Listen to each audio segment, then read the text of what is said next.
Pasan 33 minutos de las 9 de la mañana. Es un lujo que nos damos en este espacio saludar a Nicolás Malinowski. Él es ingeniero electricista, magíster en gestión de la energía, pero más allá de todos los títulos que lo validan, es catalogado por los que saben como uno de los pensadores más brillantes de justamente este sector, ¿no? Estratégico. Buen día, Nicolás Malinowski, ¿cómo te va? Luciana Glesser y Fabián Wellman, todo el equipo de La Patriada, acá te saluda. Hola, buen día, ¿cómo andan? ¿Todo bien? ¿Me escuchan? Sí, perfectamente bien, te escuchamos.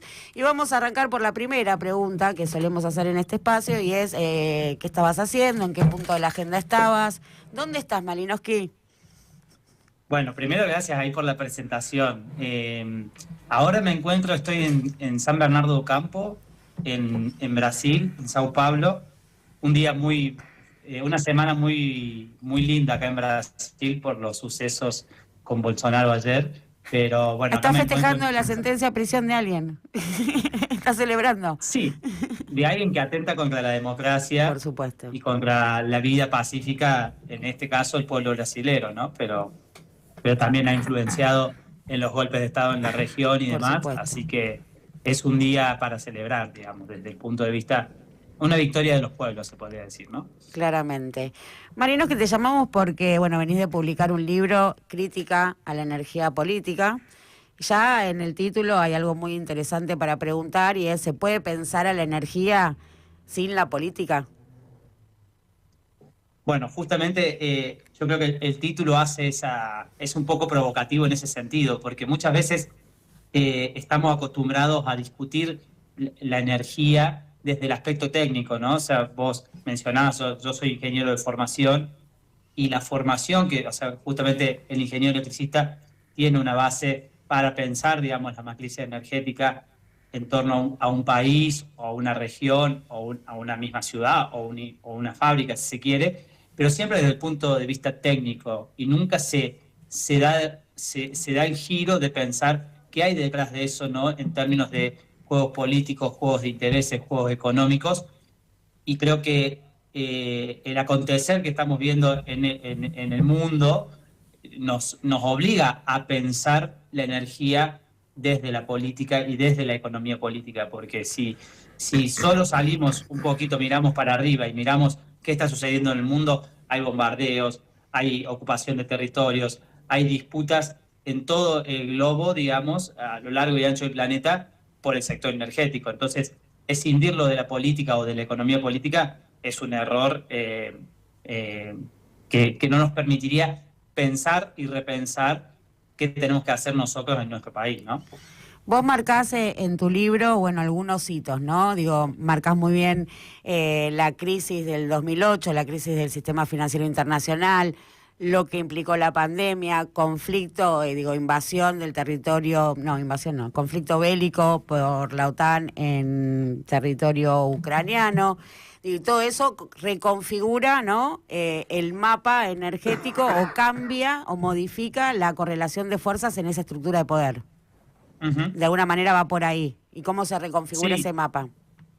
Sí, incluso yo creo que son hitos importantes, porque, por ejemplo, el 2008 nos marca cómo la expansión del capital financiero se vuelca al sector energético como una salida también, ¿no? O sea, esto, si lo vemos en perspectiva, por ejemplo, de Arrighi, que marca los ciclo de expansión más vinculado a lo productivo y material, y luego ciclo de expansión financiera, creo que ahí se marca, digamos, con la caída de Lehman Brothers, y uno puede ver, por ejemplo, ahí como un despliegue de toda el área tecnológica, sobre todo vinculado a la inversión en China, en esto de, que bajo el eslogan de transición energética, ¿no? Pero es básicamente cómo el capital busca nuevos nichos de inversión, ¿no? O sea, y ahí empieza a tomar un auge en el sector energético. Y después han ido sucediendo conflictos que el más reciente, creo que es el punto clave, sí es el que vos mencionaste recién, el punto bélico de Rusia-Ucrania en el año 22,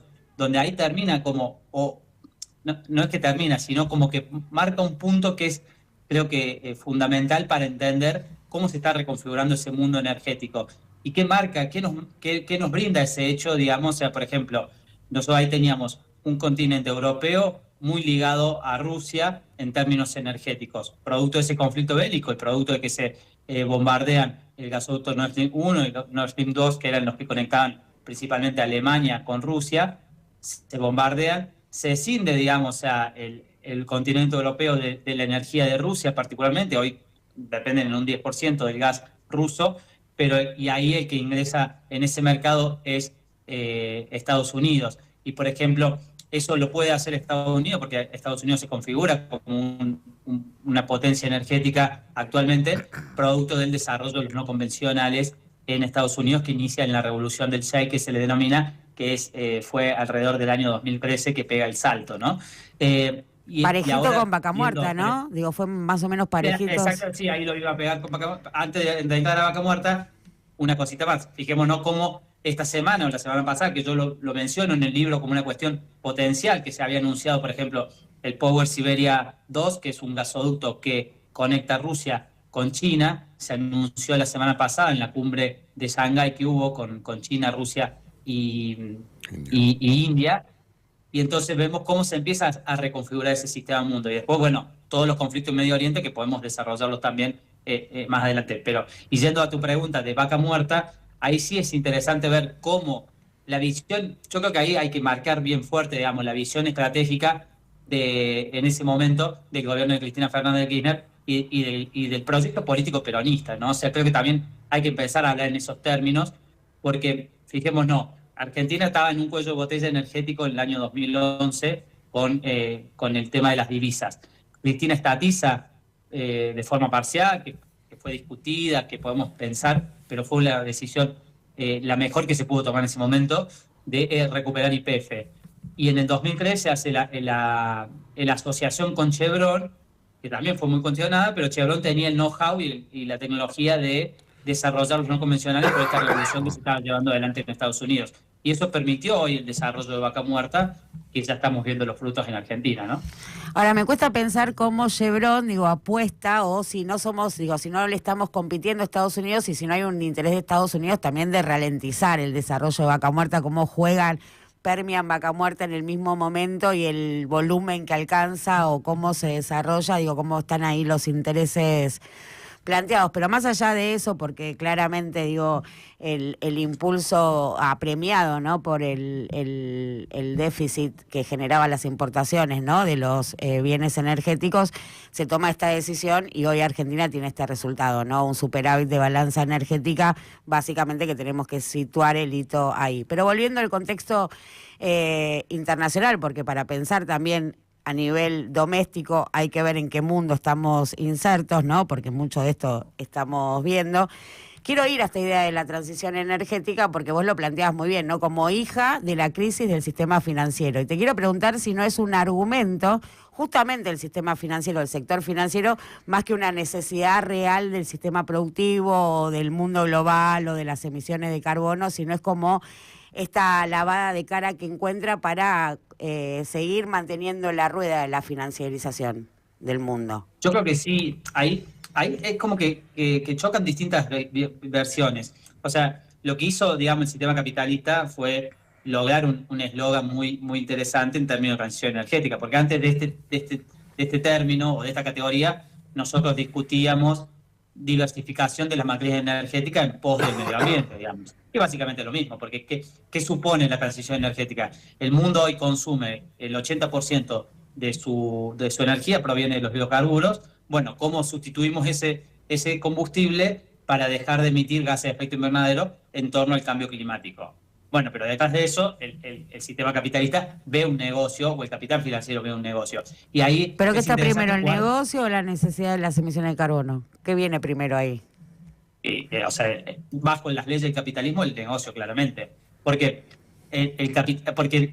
la transición energética no quiere decir que deje de impactar en el ambiente. Por eso hay un juego y una trampa, digamos, porque la transición energética tiene un nivel de propaganda, si se quiere, un nivel de presentación ante la sociedad, de que si hacemos la transición energética, el mundo va a ser más amigable con el ambiente y va a ser mejor habitable para todos. Pero eso yo supongo que no va a ser así, porque no se está planteando bajo la transición energética otro modo de producción.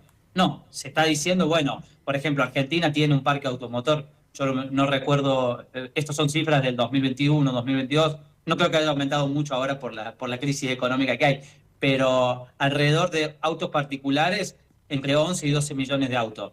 Y no se plantea, bueno, hagamos un sistema de transporte interconectado en Argentina público para disminuir la movilidad y disminuir la Pero eso es carísimo, exploración. además. Es carísimo, ¿Cómo? ¿no? Es carísimo hacer eso. Ah, sí, bueno, pero vos, por ejemplo, la ciudad de Buenos Aires, que está hiperconectada, vos podrías fomentar mejor interconexión a decir, bueno, sustituir 11 millones de automóviles a combustible fósil por movilidad eléctrica, por ejemplo. Entonces, no se está pensando, digamos, desde esa lógica, ¿no? O sea, sí porque ahí yo también hay un artículo que publiqué con Diego Hurtado donde caracterizamos la transición energética corporativa. Y eso es parte del sistema capitalista de ciertos capitales que se interesan en la transición energética, pero como un modo de acumulación, ¿no? Y ahí es donde entra a jugar. A mí me gusta pensarlo como, si nosotros vemos la División Internacional del Trabajo, como fue históricamente, que los países del norte global tienen la industria manufacturera de avanzada en tecnología y el sur global tiene otro rol en esa suerte de División Internacional del Trabajo, yo creo que la energía o la transición energética podemos pensarla desde ese punto de vista también, donde el norte global desarrolla las tecnologías, se queda con el avance tecnológico en términos energéticos, y nosotros nos quedamos solamente proveyendo las materias primas, que si vemos solamente América Latina, tenemos principal reserva de petróleo Venezuela, tierras raras en Brasil, litio en el Triángulo del Litio, el fracking o los no convencionales en Argentina, vientos, soles, agua, o sea, todo eso, y cobre, oro, que necesita la transición energética, está en nuestros territorios. Y ahí es, bueno, ¿cuál es la pregunta también de cómo nosotros abordamos esa transición energética? Porque, y ahí sí creo que es una cuestión que tenemos que discutir muy fuerte, sobre todo en la fuerza del campo nacional popular, como una cuestión programática, porque tampoco nosotros tenemos que comprar la agenda de la ONU 2030 y plantear esa transición energética. No, nosotros sí tenemos que pensar qué transición energética, aprovechar este envío, si se quiere, de inversión capitalista y tratar de utilizar, por ejemplo, vaca muerta, el gas de vaca muerta, cómo capturamos esa renta, cómo diseñamos mecanismos para capturar esa renta y redistribuirla, si se quiere, en una suerte de industrialización a través del sector energético. Y ahí empieza a jugarse un montón de variables que tenemos que pensar como una cuestión programática de cara a lo que se viene, ¿no? Porque si no, aparte si pensamos que Argentina está escindida de este mundo internacional, por recién decías, bueno, Argentina pudo desarrollar vaca muerta por el acuerdo de Chevron y demás.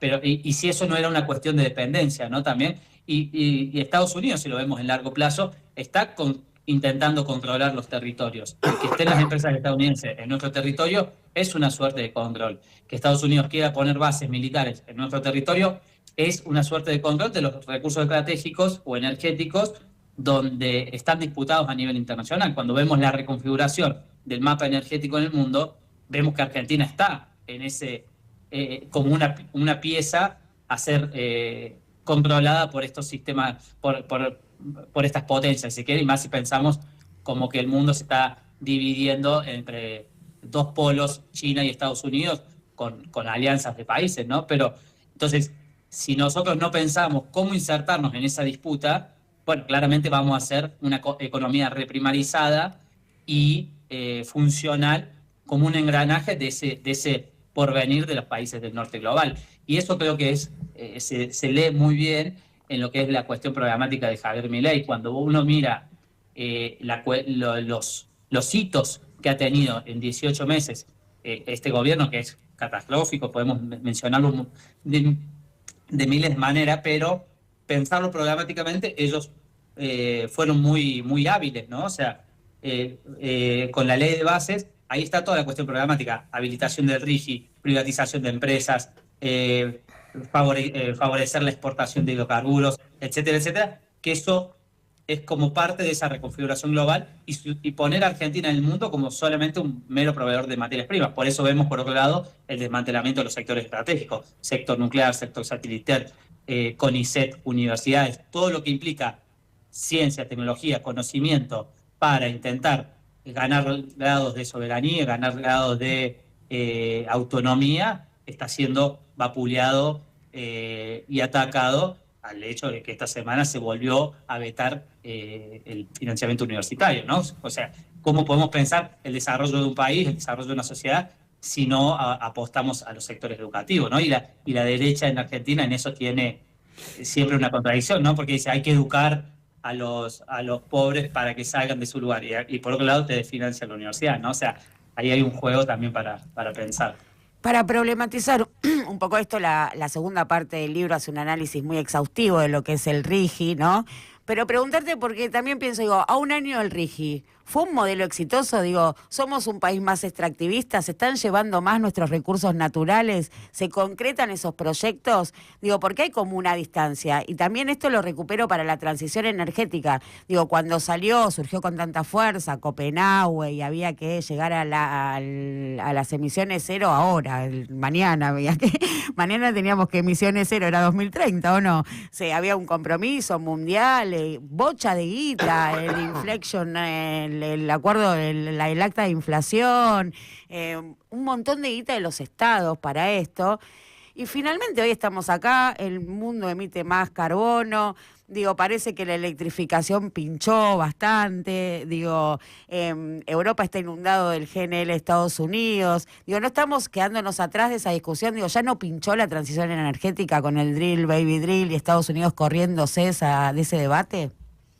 Bueno, o sea, yo creo que son los programas en disputa, porque Estados Unidos, o sea, fíjate, cuando estaba Biden, si bien seguía profundizando los hidrocarburos, estaba una suerte de discusión de, bueno, la ley IRA, volver a invertir en estos sectores. Y Estados Unidos, o sea, fíjate, el programa de Donald Trump, pensando en la disputa con China, guerra comercial, arancelaria y demás, el sector de tecnologías, de nuevas tecnologías de la transición energética o vinculadas a las nuevas energías, está totalmente dominado o en avanzada con China. O sea, China es el número uno en producción de paneles solares, de eólicos, de procesamiento de minerales críticos para la transición energética y demás, con lo cual Estados Unidos vuelve a lo que controla, que es el sector petrolero, ¿no? O sea, ahí tiene un know-how ya de larga data, de la década del 1900, podemos decir, y sobre todo con los no convencionales. Entonces ahí vemos como dos proyectos en disputa, hay que ver cuál se impone, ¿no? Pero ahí, y ahí, ¿qué sucede con el RIGI en Argentina? Yo creo que el RIGI, o sea, nosotros porque muchas veces uno escucha a veces, no, el RIGI fue un fracaso.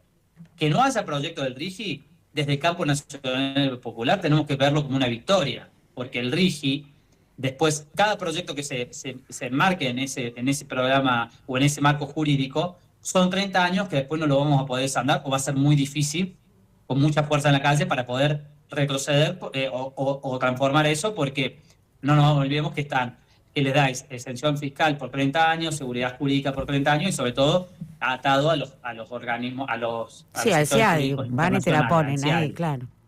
Entonces, que no haya ese tipo de inversiones, yo lo veo como un punto positivo para nosotros en términos de soberanía energética, soberanía económica, política, como la querramos llamar.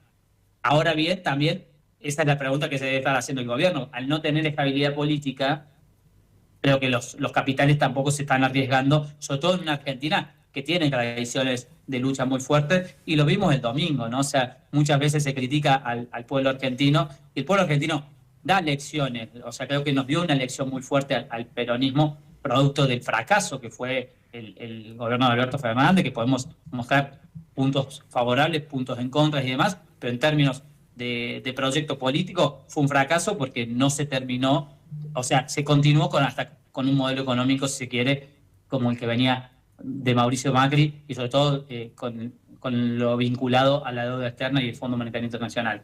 Entonces, los que van a invertir en el RIGI, bueno, hay que ver qué están viendo también desde el lado empresario. Y ahí sí es interesante cuando veíamos en esta reconfiguración del mapa geopolítico, fíjate que vos decías si Estados Unidos está o no, o nos ha ayudado o nos está controlando o no. Fíjate que lo que sucedió en estos 18 meses están provocando la inestabilidad para que se vayan todas las empresas asiáticas.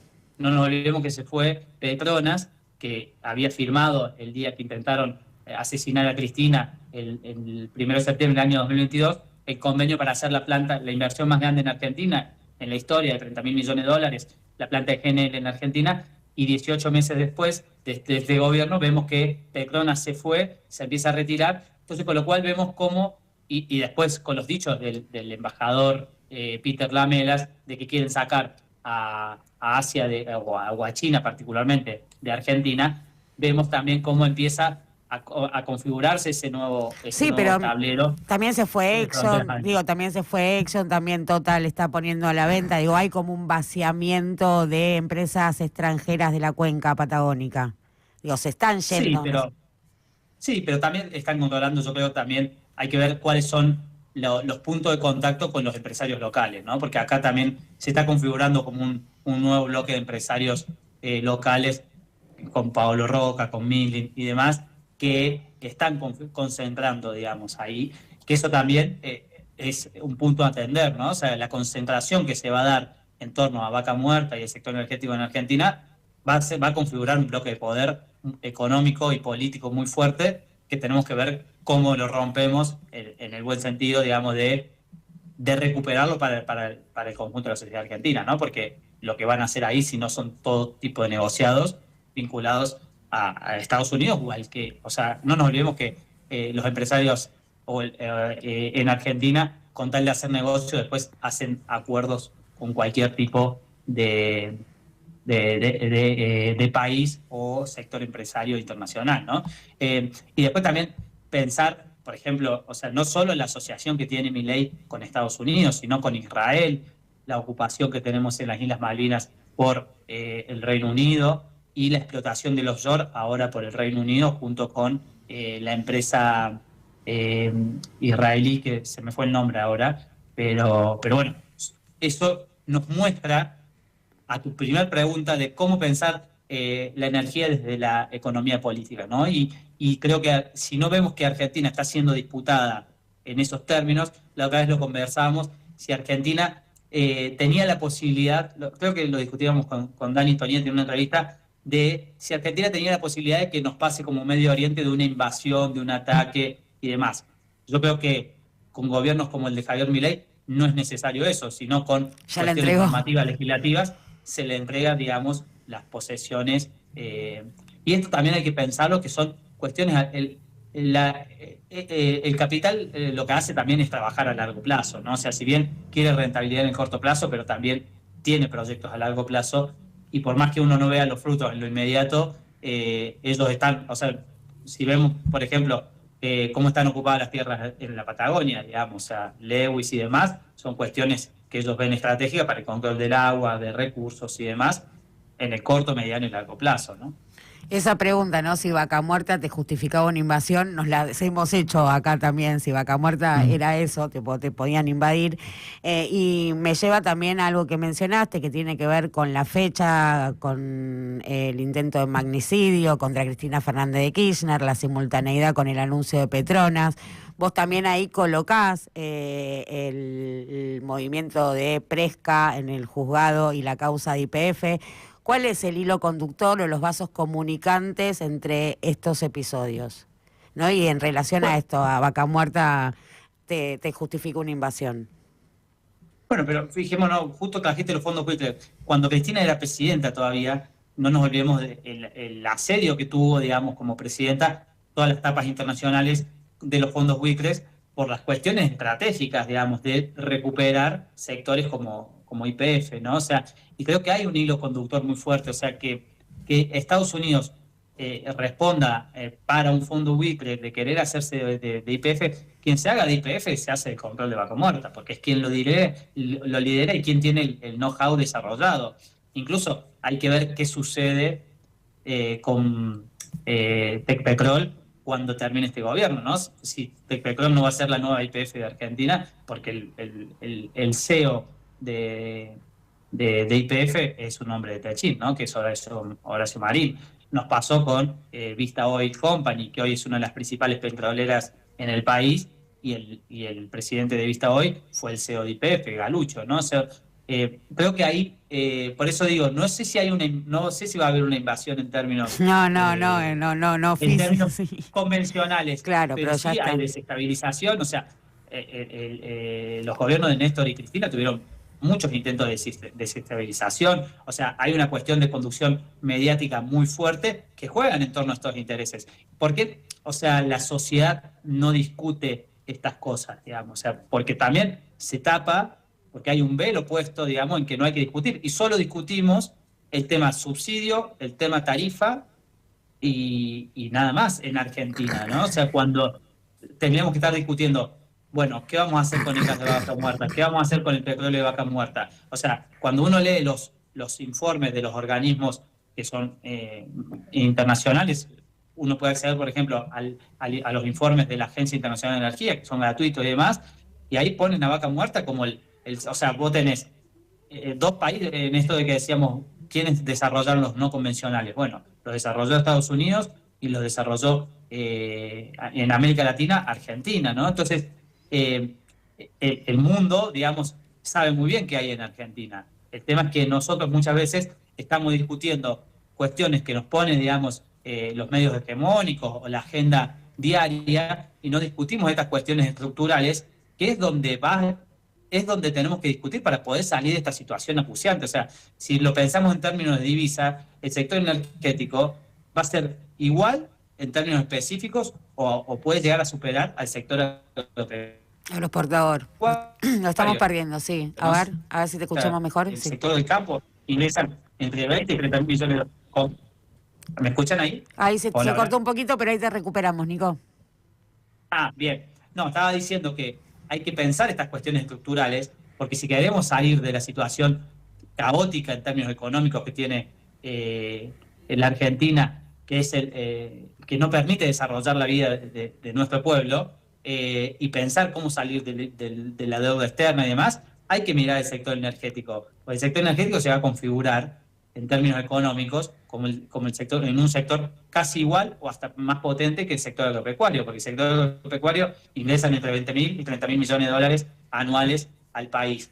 Y el sector energético va a traer ese tipo de divisas también al país, que ya algunos están estimando que sean en 5 años 20 o 30.000 millones de dólares también. Entonces, si no discutimos, por eso ahí digo también que hay que prestar atención a ese bloque económico que se está configurando, y por eso también a Cristina la corren del tablero en esto de intento de magnicidio, apedreamiento en su despacho, hoy presa política injustamente en nuestro país, porque Cristina representaba, digamos, una disputa en términos del campo nacional popular, porque veamos Cristina como todo su proyecto político, siempre, digamos, el sector energético, ella le dio mucha importancia. Recuperación de YPF, creación de ENARSA por Néstor en el año 2004, hoy sujeta a privatización.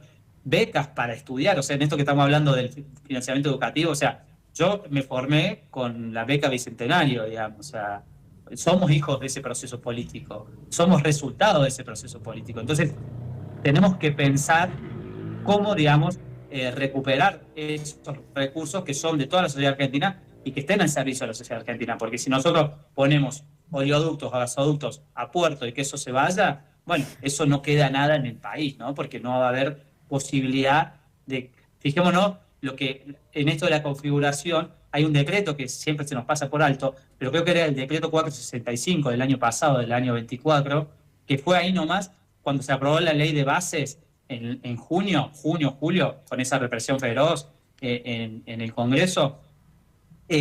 Patricia Bullrich sacó un decreto en el Ministerio de Seguridad donde habilita al Ministerio de Seguridad a generar cordones de seguridad donde se Para las encuentran los protestas, claro. yacimientos. Para evitar las Entonces, protestas de los trabajadores, sí. Los exactamente cortes. para salvaguardar la empresa de las protestas ambientales o sociales que se den en los territorios. Con lo cual vamos a vivir una suerte de militarización de los territorios y sobre todo y que a veces es muy difícil de ver en Argentina porque todo sucede muchas veces en la concentración mediática en la ciudad de Buenos Aires y nuestros recursos están en la Patagonia, en el norte, en la zona cordillerana o en la zona más cerca del mar, y muchas veces son localidades con poca población, ¿no? Entonces, la caja de resonancia no llegamos a visualizar qué sucede en ese territorio profundo, pero veámoslo cómo se va configurando la sucesión de acciones que va tomando la derecha en el país para controlar estos recursos. Y eso tenemos que estar muy avispados, muy claros nosotros, para cuando tengamos la posibilidad de avanzar con un proyecto político, el programa energético sea un programa discutido desde las bases, discutido con esta mirada, y no una suerte de negociación con empresas, ¿no? O sea, porque nos puede pasar también, digamos, o sea, uno puede dar concesiones y demás. Si lo vemos, por ejemplo, en lo que fue el gobierno de Alberto Fernández, el sector nuclear, o sea, nosotros ahora denunciamos fuertemente que el injerencismo de Estados Unidos en el sector nuclear, pero durante ese gobierno, Belis y cierto sector de la fuerza de la alianza en ese momento habilitó también que Estados Unidos trave. Nos cagaron la central nuclear, nos cagaron la AMBA 1, nos cagaron todo el financiamiento que estaba contenido para el desarrollo del sector, ¿no? Exactamente. Entonces, y ojo, muchas veces, porque se nos discute también, bueno, China no es la panacea, no, pero bueno, China nos permite a veces un asociamiento táctico en términos de que te permite financiar infraestructura para poder desarrollar este tipo de recursos naturales en favor de la sociedad argentina, ¿no? O sea, el otro día estaba mirando, por ejemplo, que muchas veces se habla y se pone que ahora el gobierno, bueno, bajó la inflación y demás. Y los costos energéticos en el bolsillo o en el salario mensual de imposible. Yo a vela, voy a vela, sigo a vela por mi vida, te digo, es imposible, está impagable. Exactamente. Entonces, es necesario que pensemos, y bueno, el libro invita un poco a eso, ¿no? O sea, yo no sé si es el mejor libro, ¿no? Es mi primera experiencia y demás, y agradezco también a la editora, a La Libre, a Damián y a Angie, que han sido los promotores de esto. La Libre, que está ahí en San Telmo, una librería preciosa, los invito a recorrerla porque es... Y el libro es hermoso, me lo olvidé porque te voy a decir, Nico Malinowski, que vine hasta acá solo porque tenía la entrevista con vos, porque realmente me siento muy mal físicamente, pero el libro es precioso, y esto que estamos diciendo, ¿no? Digo, la agenda del campo popular tiene que tener a la energía como prioridad, ¿no? En esa agenda, y para eso este instrumento, Crítica de la Energía Política, que está mostrando, es precioso, es así chiquitito y es de Boca el libro.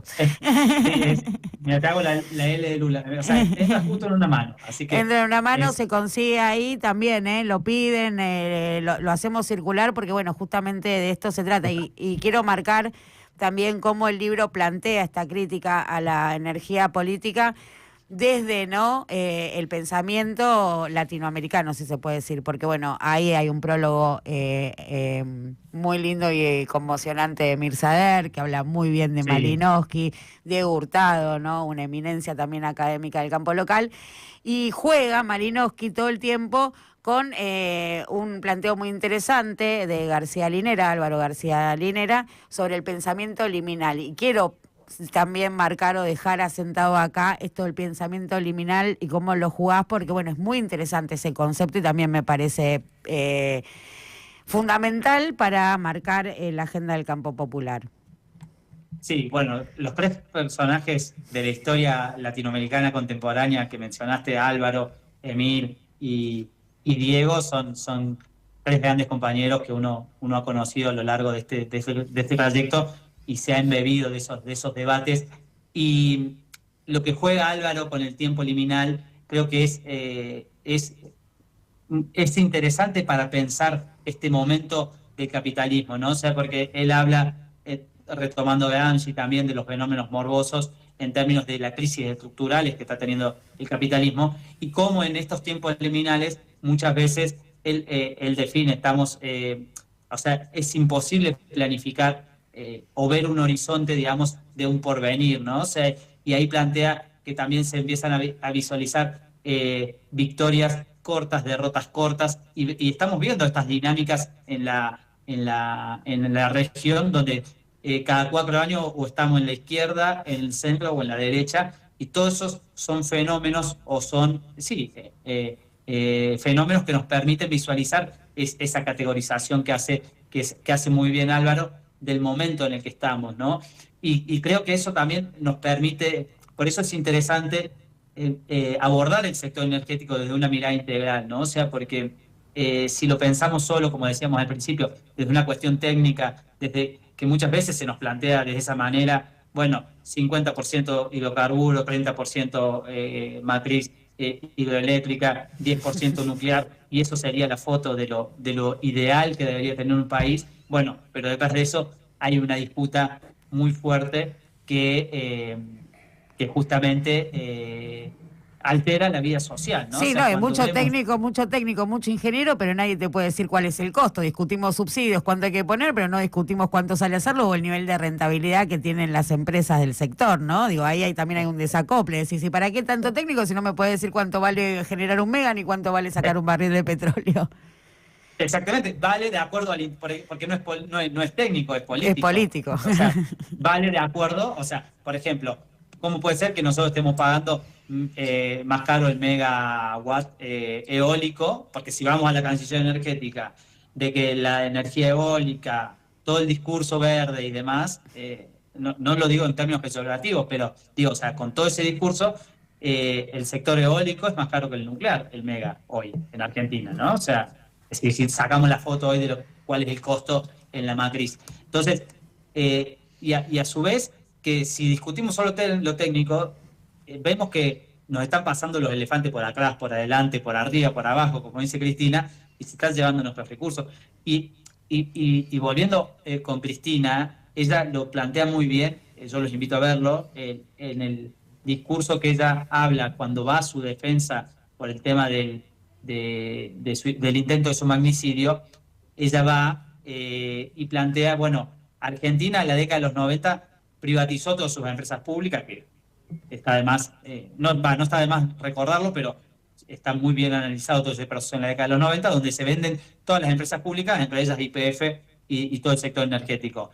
Y ahora ella plantea, este momento ya no hay empresa pública para vender, porque si se vende NARSA, si se vende Nuclear Eléctrica Argentina, si se vende YPF, no son divisas que sí, o sea, en una semana el gobierno se las quema en el carry trade.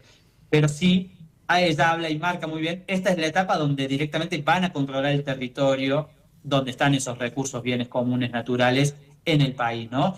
Y ahí es donde está marcado el programa político de Milei, que Milei es una suerte, digamos, es un vehículo, pero esto es un proyecto político del campo de la derecha, ¿no? O sea, Milei hoy le sirve, mañana lo van a tirar por la basura, ¿no? O sea, no es menor que Clarín haya titulado esta semana un aplastante triunfo del peronismo en la provincia de Buenos Aires, ¿no? Para O sea, agitar ese fantasma, ¿no? Ese fantasma que asusta, vuelve el peronismo y entonces así se avivan, activan y van generando, van planteando esas alternativas, ¿no? Que ya están pensando en alternativas. Pero bueno, sin abrir mucho la discusión, pero como marcaste la década del 90 y las privatizaciones y cuánto tiene que ver esto, también, ¿no? Flor de cagada haber provincializado los recursos, ¿no? Digo, deberíamos... Bueno, o sea, es que justamente creo que en Argentina tenemos que darnos una discusión seria de una reforma constitucional. O sea, si nosotros no salimos de la reforma constitucional que tuvimos de los 90, estas cuestiones van a ser muy difíciles y vamos a hacer parche. O sea, yo creo que, o sea, todo el proyecto político de Néstor y Cristina, con el Ministerio de Planificación de Julio Devido, las acciones que se tomaron y demás, fueron profundas y cambiaron cuestiones, pero estaban atadas a una suerte de normativas que estaban pisadas por otras normativas, pero cuando ganó Mauricio Macri en 2015, volvió a restablecer ese marco normativo neoliberal de la década de los 90, con lo cual fue más fácil para ellos desandar el camino que habíamos iniciado en el 2003, con lo cual es necesario que repensemos cómo vamos bajo la Constitución, cómo vamos a ponerle salvaguarda a estos recursos naturales para que estén al servicio de la sociedad. Y ahí sí creo que es una discusión política muy fuerte, que muchas veces por la urgencia económica del día a día que tenemos para llegar a fin de mes, son cuestiones que a veces nos quedan muy lejos en las discusiones. Pero quienes tenemos la responsabilidad o tenemos la posibilidad, más que, es posibilidad y responsabilidad. No, vos tenés la responsabilidad, estudiá mucho, formate, empezá a correr ahí, acá Sí. entrar en calor en la línea, que en cualquier momento te metemos adentro del partido. Cuando vos veas ahí Cuando la endija, colá, pasá. Exactamente, pero aparte es una responsabilidad histórica, porque yo te decía, yo pude estudiar porque Cristina puso las becas del Bicentenario, digamos, o sea, entonces no es que yo llegué acá por, o sea, obviamente uno pone todo su esfuerzo personal y hay un mérito personal, pero hay un contexto político que lo empuja a uno a poder hacer eso. Y hoy los estudiantes no están pudiendo hacer eso. Yo doy clase en la Universidad de José Paz y los estudiantes tienen 2 o 3 empleos antes de llegar a mi clase, que es a la noche. Entonces, el esfuerzo y la posibilidad, y muchos quedan en el camino, lamentablemente. Entonces, el contexto político hace a que la gente pueda, sobre todo, entrar en la universidad, que es un escalón de ascenso social en nuestro país, como fue pensada la universidad pública. Entonces, sí tenemos esa responsabilidad de pensar programáticamente estas cuestiones para poder ponerlas al servicio de la sociedad, ¿no? O sea, porque sí, yo estoy acá en Sao Paulo, hoy tengo tiempo de estudio y estoy estudiando las 24 horas por suerte, que es algo que me apasiona, me encanta, pero a su vez pensando cómo trabajar. O sea, yo hoy estoy intentando pensar, dilucidar cuál es el mejor mecanismo de capturar esa renta de vaca muerta para financiar la transición energética, o financiar una industria No, energética otra cosa en financiemos. el Bueno, después país. discutimos qué financiamos. Primero nos quedamos con los No, dólares y después vemos qué financiamos. La transición no, energética, está bien, Marinos, pero... qué inútil. Es No, cara, no, pero... se corta. ¿Para qué? Es de No, plástico, contamina. no, porque hay que resignificar esos conceptos también, porque muchas veces en las agendas climáticas hay que trabajarlos, digamos. O sea, yo tuve un encuentro, por ejemplo, la semana pasada participando con jóvenes que estaban discutiendo el sector nuclear, en un encuentro de jóvenes latinoamericanos, estaban los compañeros jóvenes por el clima de Argentina, de toda la región. Entonces, hay que repensar cuál es esa agenda climática que ellos tienen. Y hay que pensar, digamos, la transición energética como un escalón o un vector de desarrollo en términos industriales. Y Argentina tiene mucha industria y mucho desarrollo científico-tecnológico en torno a el sector energético y muchas experiencias positivas. O sea, que nosotros hayamos desarrollado un reactor SMR o un Small Modular Reactor o pequeños reactores modulares, como es el CAREM, no es menor, y por eso no es menor que Estados Unidos venga y te lo desactive, te lo desmantele, te lo desfinancie con cipayos como Reidel, el núcleo eléctrico argentina, ¿no? O sea, porque Reidel es un cipayo funcional que dijo en Estados Unidos que Argentina, el problema que tiene es que está poblada por argentinos, ¿no? Entonces, esa es la gente que nos gobierna. Y eso es lo que tenemos que tener claro. Y la gente lo tiene claro, porque el domingo fue una cuestión de aleccionamiento en las urnas, ¿no? O sea, y hay múltiples, o sea, creo que el domingo fue una primera síntesis de todos los procesos de lucha que vinieron de manifestaciones desde el 10 de diciembre del 2023 a la fecha, ¿no? O sea, se condensó y se depositó por suerte en las urnas para poder seguir avanzando. No es el punto de llegada, ¿no? Es el punto de partida para seguir configurando y reconstruyendo nuestra fuerza social en ese sentido. Y ahí, bueno, tenemos que seguir repensando estas cosas. Creo que si no lo pensamos de esta manera, vamos a seguir en esta suerte de decadencia social que estamos teniendo y donde justamente está más duro, digamos, el día a día, ¿no? O sea, de una sociedad totalmente deteriorada. Eso es lo que está sucediendo y eso es el proyecto neoliberal, ¿no? Que a su vez es incluso, nosotros recién mencionamos los 90 y cómo te atomiza, y hoy está hiperatomizado por el tema de cómo se utiliza el territorio digital, ¿no? O sea, Claro, hay a un eso libro, iba. Nueva Fase, de Lucas Aguilera, que lo trabaja, es interesante el abordaje que hace, que cómo te atomiza el tema de las redes sociales y demás, y cada vez estamos más individualizados, ¿no? O sea, y eso se profundizó obviamente con la pandemia, donde a su vez nos encerraron, hubo un aislamiento social muy fuerte, ¿no? O sea, más allá de la discusión sanitaria, ¿no?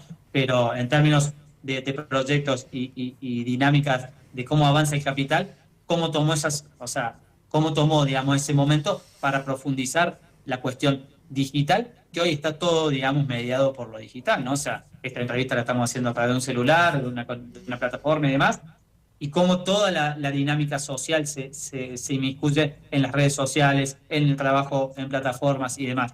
Y bueno, ¿cómo hacemos para generar esos vasos comunicantes en esos territorios también? Porque para pensarnos como sujetos sociales en una sociedad, ¿no? Porque si no, atomizados no vamos a poder... Atomizados es Milei, ¿no? O sea, una persona que, más allá del proyecto político que recién describimos, es una persona que grita, putea, y piensa en sí mismo, ¿no? Hay un narcisismo ahí y demás. No es mi área, así que no lo voy a explicar. Pero bueno, son las cuestiones que tenemos que repensarnos y repensarnos en esta reconfiguración global, porque muchas veces discutimos, bueno, volvamos al programa, el sector nuclear, un sector que yo discuto mucho, volvamos al programa del 2015 que tenía Cristina y Néstor. Sí, esa es nuestra base, pero hoy tenemos que pensar cómo nos volvemos a Qué acoplar ganas de ir a al mundo. firmar la Gualón que tengo allá. Qué ganas. Bueno, Qué ganas de ir a pero la firmar Gualón, una, por qué ganas de ejemplo, firmar una Gualón me da este viernes. bueno, pero la Gualón, por ejemplo, fue muy discutida internamente en el sector, porque no, tenemos que hacer la Candú y no la Gualón, porque yo entiendo cuál era el punto de vista, pero en ese momento tácticamente no servía la Gualón también, porque hoy el sector nuclear está muriendo, digamos, o sea, y hay que plantearnos esos términos, porque hablaba con una compañera de la CONEA esta semana, 30 personas por mes están yendo a la Comisión Nacional de Energía Atómica en términos de licencia, jubilación o renuncias. Nucleoeléctrica Argentina también. Se están yendo varios trabajadores por mes por año. Esa es la de verdadera descapitalización total, es eso. Eso es la verdadera Exacto. La descapitalización. gerencia de ingeniería de Nucleoeléctrica Argentina, que desarrolló las máquinas, herramientas para reparar el reactor de Atucha 2 en el año 2020, entre el año 2022 y 2023, contra viento y marea, contra los pronósticos que nos hicieron desde Alemania y otros países internacionales que decían que teníamos que desarmar el reactor, y Nucleoeléctrica Argentina, junto con empresas locales, desarrolló un mecanismo para poder repararlo sin desarmar el reactor. Esa gerencia de ingeniería hoy perdió el 20% del personal, ¿no? O sea, y no estoy hablando del personal que había ingresado en los últimos 2 años del gobierno de Alberto Fernández, que tenían 2 años de experiencia. No, se está yendo ese nuevo personal, que son las nuevas generaciones, y la gente que tenía 15 años de antigüedad, 20 años de antigüedad, porque no hay proyección laboral y a su vez los salarios están a la miseria, ¿no? O sea, y de los laburantes, ¿no? De los laburantes, no de los titulares del no, nadie cobra los 14 millones que cobra Reidel, Fama y toda la cúpula Sanda y toda la cúpula de Nucleoeléctrica Argentina, ¿no? O sea, ellos cobran sueldos de 12, 13, 14 millones para arriba, con los premios que cobran, premios por parada, premios de productividad, etcétera, etcétera, etcétera. Y los laburantes cobran promedio 1,5 millones de bolsillo, ¿no? O sea, y el incentivo que se le da es hagan horas extra, con lo cual tenés que laburar sábado, domingo, 12 horas por día, etcétera, etcétera. Y mucha gente ya empieza a tener otro trabajo, ¿no? O sea, porque no te... Y otro trabajo y ya la proyección de irse, ¿no? Entonces ahí vemos esa descapitalización del factor humano, que es donde está realmente el know-how, el conocimiento del saber hacer, ¿no? O sea, esta reconfiguración, reconstrucción que hizo Néstor, Cristina con el plan nuclear lanzado en el 2006, constituido en ley en el 2009, la 26566, con Julio De Vido en planificación, el ingeniero José Luis Antúnez en Nucleoeléctrica Argentina, todo ese desarrollo hoy está, yo diría, yo lo marco como que venimos como 7 años de decadencia. 2018, vuelta del Fondo Monetario Internacional, y desde ahí... ¿Cuánto que tiene que ver, no? Eso, ¿cuánto tiene que ver el regreso del Fondo Monetario Internacional? Y ahí vamos linkeando la agenda que tiene que llevar el campo popular, que está muy en el borbo, en la falopita, en el recorte, en el carino, en el 3%, cuando estos son los temas que tenemos que apropiarnos, discutirlo, y por eso tan importante este libro, ¿no? Crítica a la energía política, para ir ordenando este debate, que es el que tenemos que dar sin dudas. Sí, y mira, para no extenderme tanto, pero no sé cuál es el tiempo que tenemos, pero Nos extendimos un fíjate, montón y acá me están mirando todos porque están desesperados por el morbo, la falopita, el titulito que hace Santiago, que hace, pero este es el campo de interés de este espacio, este yo es. pido perdón porque sí, ya llegamos No, con a una mí hora de no, yo entrevista, estoy pero copadísima, yo me quedaría acá, yo me quedo hasta seguimos de largo, ¿eh? y yo ahora que puedo hablar en español no tengo que esforzarme en portuñol, así que imagínate cómo Estás estoy. hablando en portugués todo el día, ¿no? Todo el día, todo el día. Pero fíjate, este hito creo que sí es importante y ya con esto podemos ir bueno, no te voy a manejar el tiempo, pero el Fondo Monetario Internacional. Néstor paga, o sea, pagamos la deuda del Fondo Monetario Internacional 2005, 2006, Argentina lanza su plan nuclear y lanza un proyecto político estratégico, con sectores estratégicos, pero no es solo el nuclear, es el satelital, es la industria pesada y estratégica en Argentina, vuelve a tomar un auge. Y en el 2018, o sea, yo explico desde el sector nuclear porque se ve bien gráficamente, y en el 2018, cuando volvemos con el Fondo Monetario Internacional, con los 45.000 millones de dólares que toma Mauricio Macri, empieza nuevamente el injerencismo de Estados Unidos en el sector nuclear, al punto tal que en el 2022, no fue antes porque hubo pandemia, pero en el 2022 vino una delegación de Estados Unidos liderada por Ann Gaffner en ese momento, que recorrió las instalaciones nucleares. Eso lo pueden hablar con Diego Hurtado, con Adriana Serki, con José Luis Antunes, que eran las autoridades de las empresas insignias del sector en ese momento. Y ellos planteaban que no hagamos la Gualón, esta que vos mencionabas, la Gualón con China, porque era una central peligrosa. Comunista, No estaba, como era una central no estaba, comunista. pero fijémonos qué locura. Primero que ese argumento fue fácil rebatirlo porque el Reino Unido aprobó ese tipo de tecnologías para desarrollar en su país. Y a su vez, China hoy lidera también ese campo. O sea, China está construyendo 28 reactores en simultáneo actualmente. Tiene 58 o 60 reactores en operación y está alrededor de 30 reactores en simultáneo construye. Y Y todos los esto años para ingresan joderte 5 y reactores aún nuevos. así no deja de quemar carbón, esto para molestarte un poquito. Igual seguimos quemando No, carbón porque está buenísimo quemar carbón. no, igual esos están, si vos ves, ellos tienen la meta de pico de carbono al 2035 y de ahí empezar a disminuir al llegar al 2060 O a sea, la le quedan cuestión. 7 años para quemar como locos, para seguir aumentándolo. No, obviamente. Por eso digo que la cuestión de transición energética es un eslogan, digamos. Pero China viene desarrollando. China Todas las energías, lanzó hace todas, poco, sí, está todas. intentando desarrollar, mandó ahora unos paneles solares al espacio para ver cómo capturar esa radiación solar y transmitirla a la Tierra. Está haciendo los parques eh,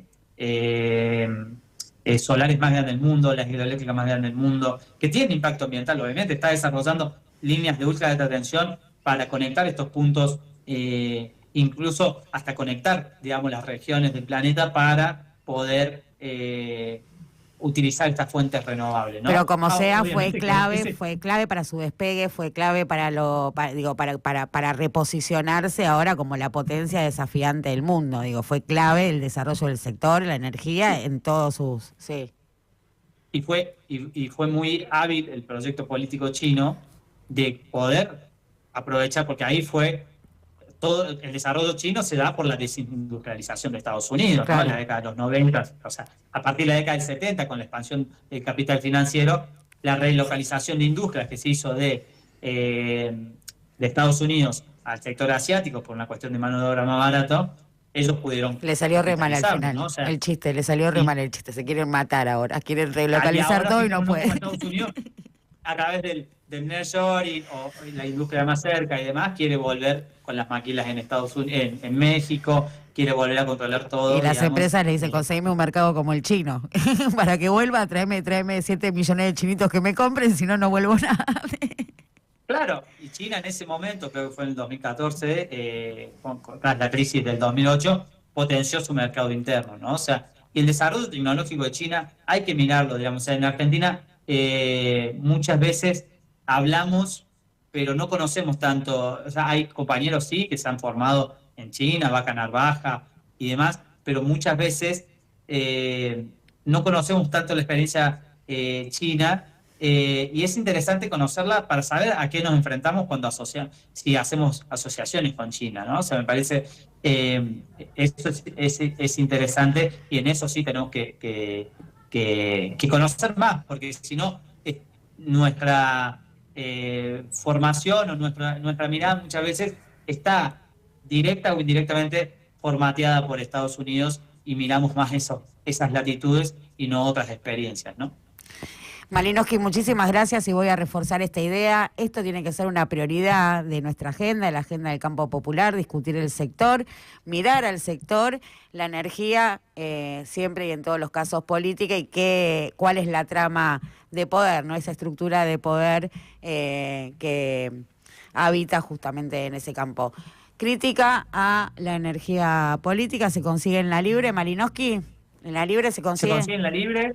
En la página de La Libre, que creo que es lalibre.com o .com.ar, o redes sociales, o me escriben a mí en mis redes sociales y también les puedo pasar esta información.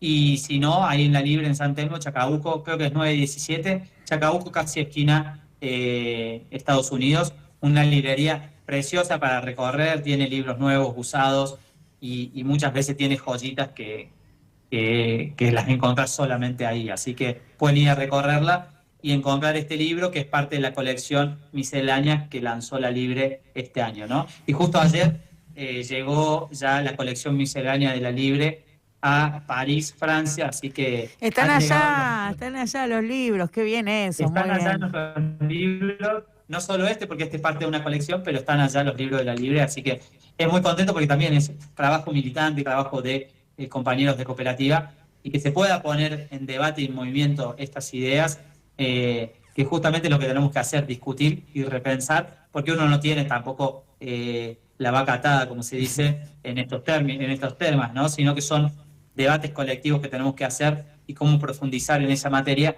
para llegar a las cuestiones programáticas que nos permitan tomar el toro por las astas, ya que estamos con dichos, tomar el toro por las astas en el sector energético en nuestro país. Muchas gracias, muchísimas gracias, un abrazo grande y volvé, que tenés que volver acá, volvé. Obvio que estoy yendo y viniendo, pero bueno, ahora estoy justo estoy haciendo los cursos que más pueda en el corto plazo para poder estar más yendo y viniendo, pero bueno, por una cuestión académica voy a estar más asociado acá, pero desde ya que mi tema de tesis es vaca muerta, así que estoy trabajando para eso. Para así ser el que, doctorando recibido. Bueno, muchísimas gracias. Te mandamos un abrazo gracias grande. A ustedes. Chao. Y un saludo a toda la comunidad ahí de la radio. Entonces, a leer este libro, ¿lo vas a leer?